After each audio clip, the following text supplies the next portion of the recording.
Hey, so I've been having problems with my rear brakes on my 2011 Kodiak 450. I believe any Yamaha with this wet brake system in the rear diff, it'll be very similar. So this should be an all-around sort of video. And this brake system, it'll sit right in there. My U-joint's screwed, so that's the main reason why I was in here, and also to service the brakes. But it'll sit in there like so in the rear end. And how this brake system works is up here you will have this lever, and when you push down your foot pedal or your cable pedal, like your hand brake, it moves this forward. Now mine's a little bit stiff because this one's all full of water, but essentially what it does is you have these four discs that spin on the splines. You can see that, right?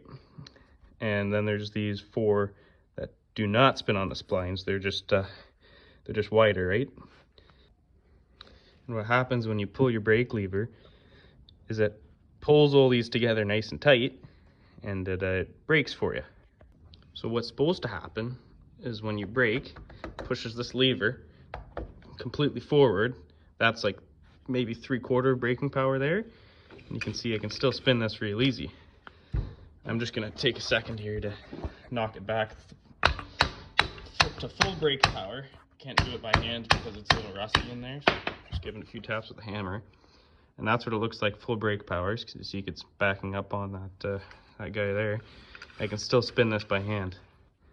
So my thought process was, since I can't find any parts online for these brake discs, I was gonna throw a couple 3/8" washers right behind this guy here, and that's gonna pull this plate closer so you got more braking power.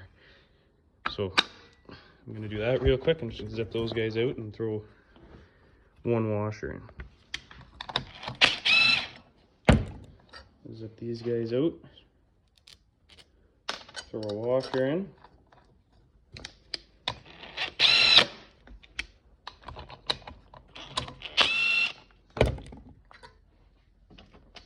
What this is doing, I'm just going to pull it down that extra 1/16 of an inch or however wide that washer is.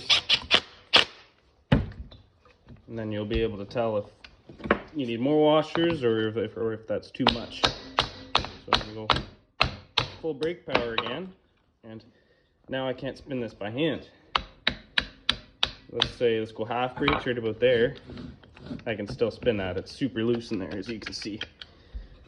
So what I'm thinking I'm going to do, I'm going to throw a second washer in, see how that does me. Second one.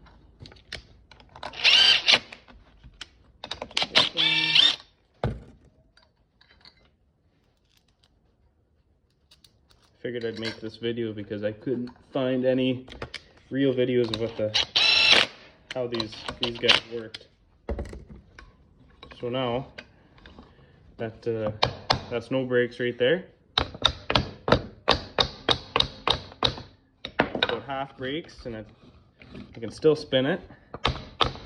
And then that's about 3/4 brakes. Now it's locked right up.